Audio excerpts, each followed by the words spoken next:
Angola has shocked the world with the unveiling of a mega $4 billion gas processing plant, a colossal industrial achievement that observers say could fundamentally alter the nation's energy future and position Angola as one of Africa's most formidable natural gas giants.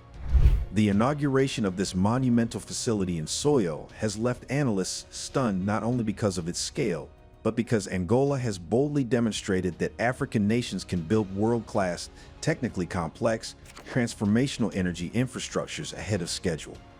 In a moment many have described as a turning point, President João Lourenço declared the plant open, signaling the beginning of an era in which Angola is no longer defined solely by oil, but by a diversified, future-ready energy economy.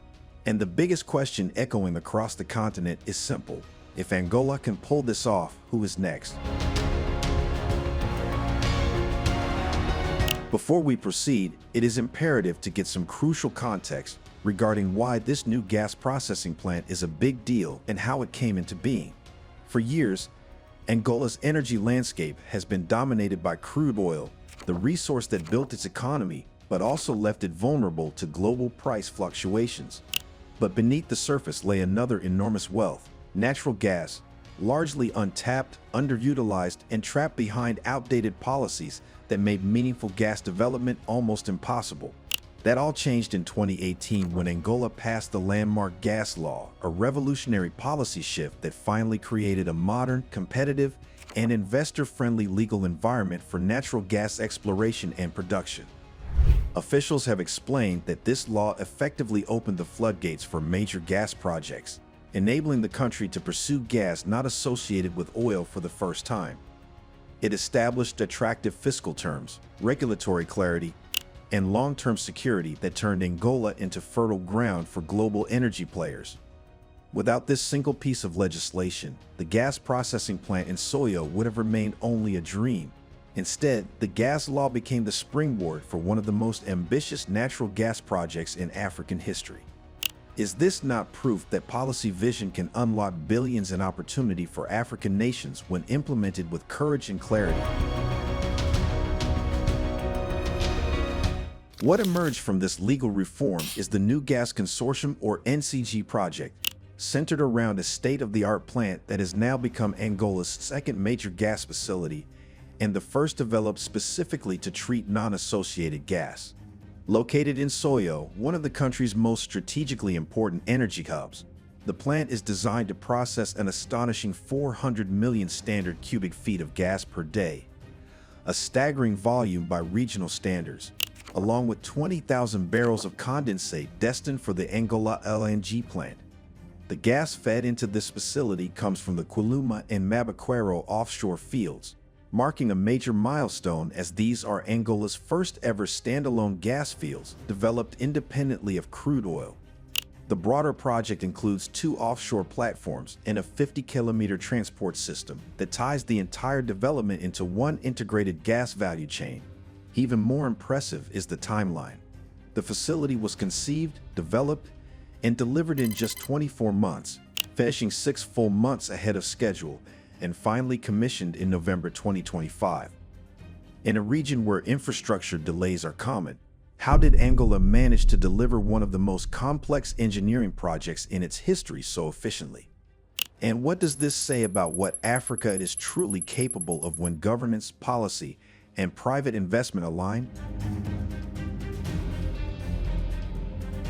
The New Gas Consortium is itself a marvel of modern financing and collaboration.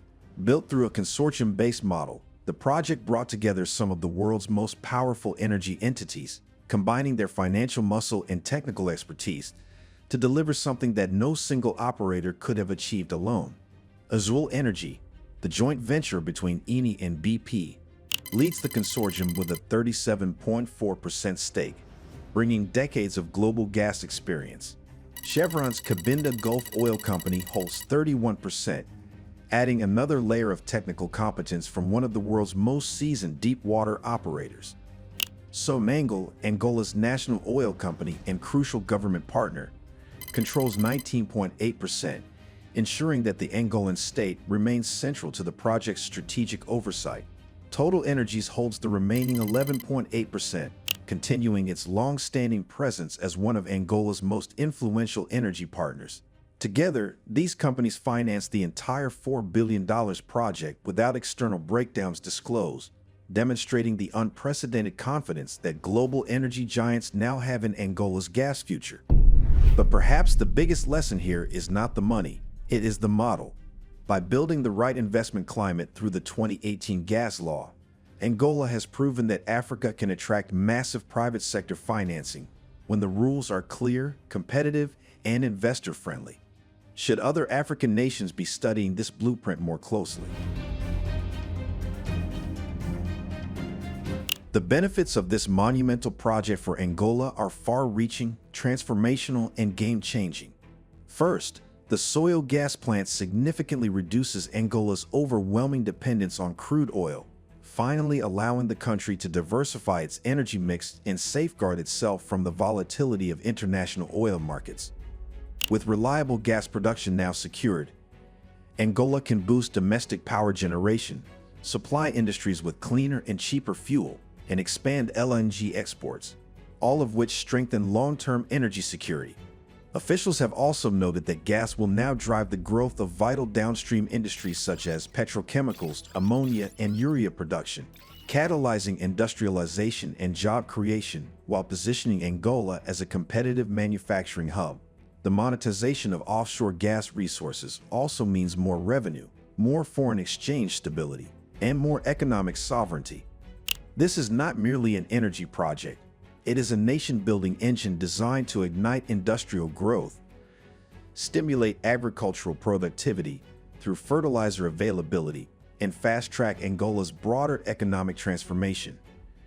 And if one project can spark so many layers of progress, what could happen if multiple African nations followed the same path? Observers across Africa are now praising Angola for accomplishing what many believed was impossible, delivering a world-class gas processing facility ahead of schedule, with clean financing, full stakeholder alignment, and a clear future industrial vision. Angola has shown that African states can lead massive, technically advanced projects when the political will, legal structure, and private sector partnership are aligned. This is the kind of bold infrastructure that redefines a country's destiny. As Angola steps confidently into its new role as a rising natural gas powerhouse, it sends a signal to the entire continent. Africa does not need to wait for external validation to dream big. The Soyo gas plant is a proud reminder that African nations, when united by ambition and guided by smart policy, can build the infrastructure that fuels their own future. The question now is whether other African countries will match this level of vision and courage, because Angola has just raised the bar for what is possible on African soil. Your perspective matters. What do you make of Angola's mega $4 billion Soyo gas processing plant? Share your thoughts and insights in the comments section below. If you like this video, be sure to subscribe to the New Africa Wealth and turn on the notification bell so you don't miss any of our informative future videos. Stay informed, stay engaged, and thank you for watching.